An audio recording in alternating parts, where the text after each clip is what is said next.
Hello दोस्तों, स्वागत है आप सभी का मेरे चैनल कटिंग एंड स्टिचिंग इन हिंदी में। तो आज का क्लास का हमारा दूसरा दिन है।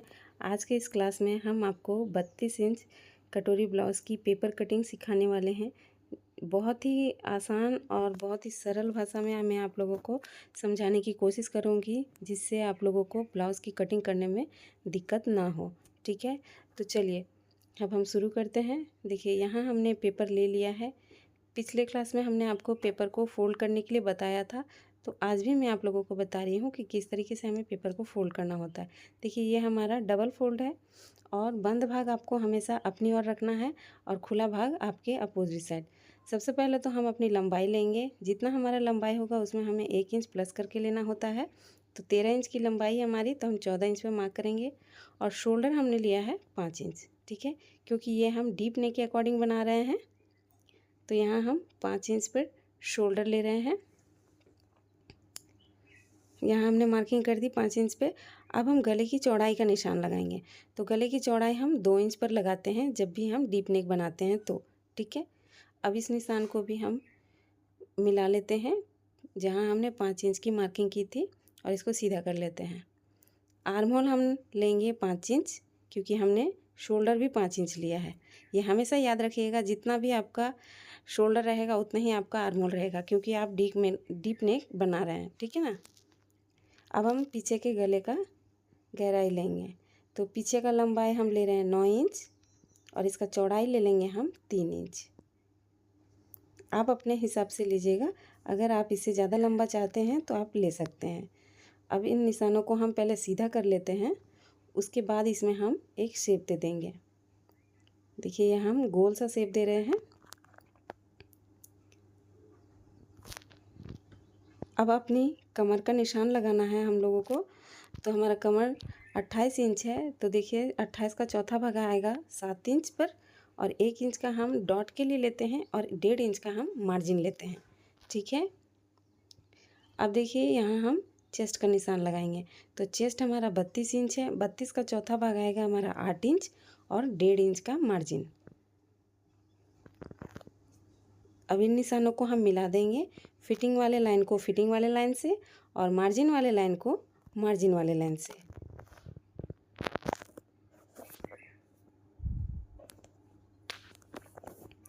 अब हम अपने आर्म होल का शेप देंगे। तो ये हमारा बैक पार्ट है, तो हम 1.5 इंच पर पहले एक मार्किंग करेंगे। उसके बाद जो हमने आर्म होल के लिए निशान लगाया है 5 इंच पर, इस पर हम इसका बीच सेंटर निकाल कर एक मार्किंग कर लेंगे और यहीं से हम अपने आर्म होल का शेप देंगे। ऐसा करने से हमारे आर्म होल की अच्छे तरीके से गोलाई मिल जाती है। तो इसी तरीके से आपको शेप देना है। ठीक है, अब देखिए, जबकि ये हमारा डीप नेक है, तो इसमें हम 1/2 इंच का शोल्डर स्लोप लगाते हैं। वो इसलिए लगाते हैं ताकि हमारा कंधा ना उतरे। ऐसा आपको भी हमेशा करना है। ठीक है ना। गले की तरफ से शोल्डर की तरफ आपको झुकाना है इसको, ताकि हमारे कंधे कभी नहीं उतरते हैं ऐसा करने से। अब हम इसकी कटिंग कर लेंगे। तो दोस्तों, अगर आपको कटिंग और स्टिचिंग से रिलेटेड कोई भी डाउट्स हो तो आप मुझसे कमेंट सेक्शन में ज़रूर पूछ सकते हैं। हम आपके डाउट्स को क्लियर करने की ज़रूर कोशिश करेंगे। तो देखिए, इस तरीके से हमने पेपर की कटिंग कर ली है। अब हम इस शोल्डर स्लोप की भी कटिंग कर लेते हैं और इस गले की भी कटिंग कर लेते हैं। ठीक है,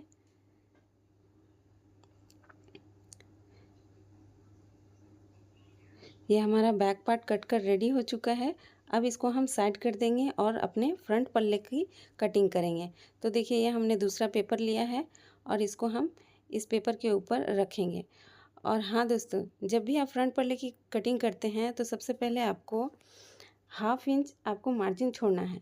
अगर आप अस्तर वाला ब्लाउज़ बनाते हैं तो उसमें 1/2 इंच हमें छोड़ना पड़ता है, और अगर आप बॉर्डर वाला ब्लाउज़ बनाते हैं यानी कि कॉटन वाला, तो उसमें आपको 1.5 इंच छोड़ने की ज़रूरत होती है। इसीलिए आपकी प्रैक्टिस बनी रहे, इसीलिए हम आपको सिखाते हैं कि कम से कम 1 इंच, 1.5 इंच या 1/2 इंच आपको मार्जिन छोड़कर आपको फ्रंट पल्ले का कटिंग करना है। ठीक है, तो इस तरीके से हम बैक पार्ट को इस पर रख कर हम इसके निशान को उतार लेंगे।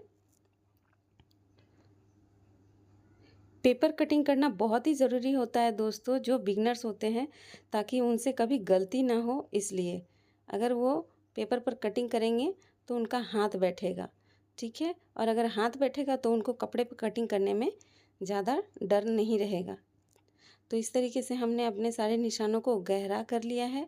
अब देखिए फ्रंट पल्ले के लिए हम फ्रंट गले के लिए निशान लगाएंगे, तो वो हम 6.5 इंच पर लगा रहे हैं यहाँ।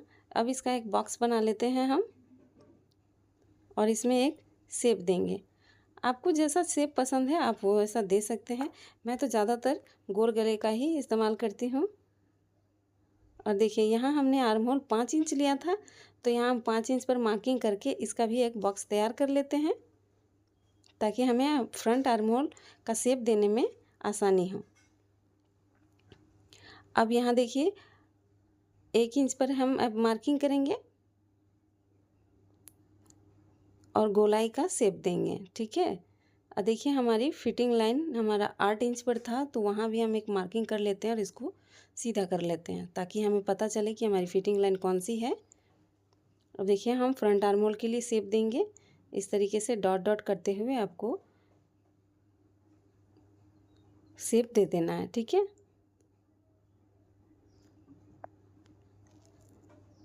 अब हम अपने तीरे का निशान लगाएंगे। तो ये हमारा ब्लाउज़ 13 इंच का है, तो यहाँ हम 11.5 इंच पर अपने बेल्ट का निशान लगाएंगे और इसको सीधा कर लेंगे। 30, 31 और 32 इन 3 साइज़ों में हम हमेशा 5 इंच की कटोरी लगाते हैं। इस बात का आप लोग ध्यान रखें, ठीक है। तो यहाँ हम 5 इंच पर एक मार्किंग करेंगे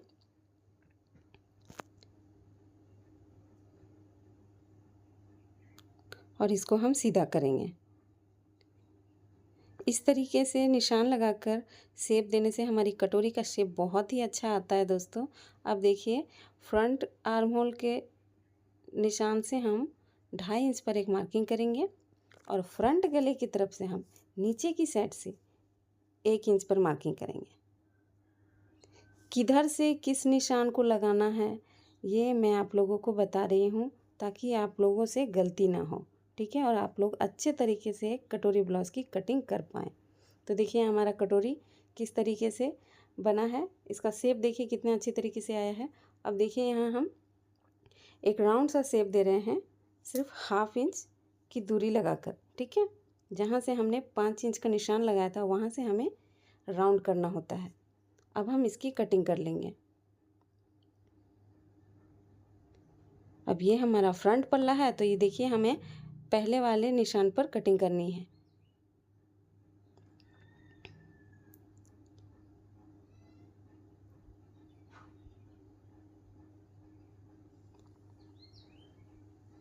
अब तीरे की कटिंग कर लेंगे।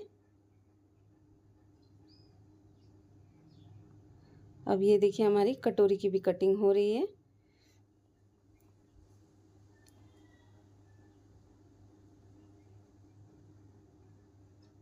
अब इस कटोरी को हम अलग कर देंगे, तो ये हमारा कटोरी का पार्ट निकल गया। अब इसको हम अपने दूसरे पेपर पर बढ़ाएंगे, ठीक है।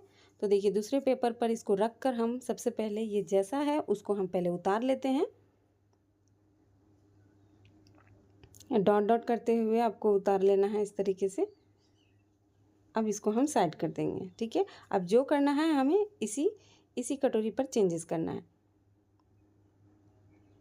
अब सबसे पहले देखिए नीचे की तरफ से हम इसका सेंटर पॉइंट निकालेंगे। देखिए ये 5 इंच की कटोरी है हमारी, तो इसका हम सबसे पहले सेंटर निकालेंगे, तो वो हमारा आ जाएगा 2.5 इंच। तो देखिए किस तरीके से हम इसका सेंटर निकाल रहे हैं। यहाँ पे एक डॉट पॉइंट लगा देते हैं और नीचे की साइड हम 1.5 इंच पर एक मार्किंग करेंगे और साइड से 1.5 इंच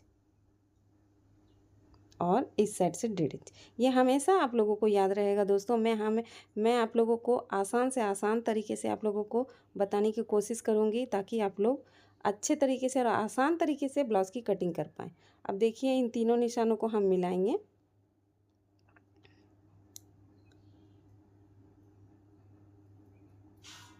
अब यहाँ देखिए इस तरीके से हमने 1/2 इंच का मार्जिन लिया था और इधर भी 1/2 इंच का, तो इसको हम राउंड में हल्के हाथों से लाते हुए यहाँ मिलाएंगे। देखिए कितने अच्छे तरीके से हमारी कटोरी बन गई है। तो ये हमारी 32 इंच की कटोरी है। ठीक है,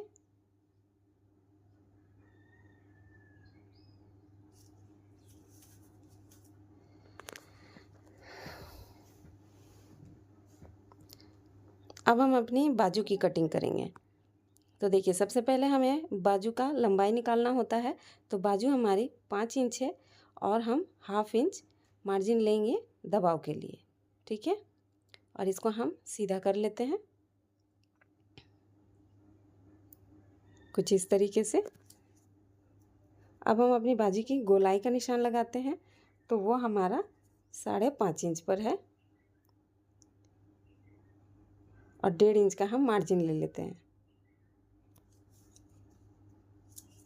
अब देखिए इस निशान से, ऊपर वाले निशान से हम 2.5 इंच नीचे की ओर उतरेंगे और वहाँ एक निशान लगाएंगे। ठीक है,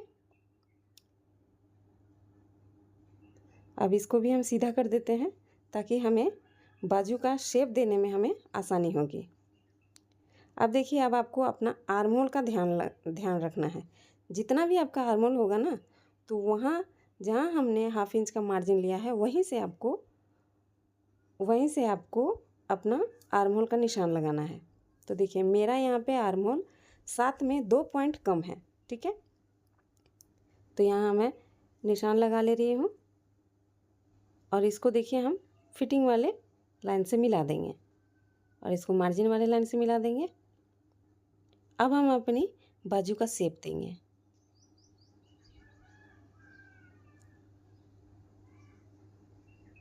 हल्के हल्के हाथों से आप लोगों को डॉट डॉट करते हुए पहले आपको निशान लगाना है, ताकि एक बार में अगर आप देंगे तो आपका शेप ख़राब हो सकता है, क्योंकि बिगनर्स को ये शेप देने में थोड़ी सी डिफ़िकल्ट होती है। अब हम फ्रंट पल्ले के लिए भी शेप दे देंगे। देखिए यहाँ हमारा शेप हो चुका है। अब हम इसकी कटिंग कर लेंगे।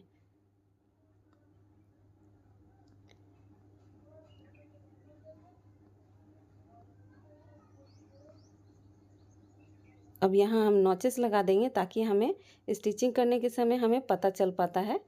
इन सब ये जहाँ जहाँ हम नॉचेस लगाते हो वो सब बहुत ज़रूरी होता है दोस्तों। ये सब हमेशा आप लोगों को एक आदत बना लेना है। ठीक है, पेपर कटिंग के दौरान ही। देखिए यहाँ हमने फ्रंट पल्ले के लिए भी शेप दे दिया। तो ये देखिए यहाँ हमारा कटोरी ब्लाउज़ कटिंग हमारा रेडी हो चुका है। तो आई होप कि मेरी ये वीडियो आप लोगों को पसंद आई हो। अगर पसंद आई हो तो प्लीज़ इसे ज़्यादा से ज़्यादा लाइक करें, शेयर करें और कमेंट में ज़रूर बताएं। और अगर मेरे चैनल पर नए हैं तो सब्सक्राइब करें। तब तक के लिए धन्यवाद।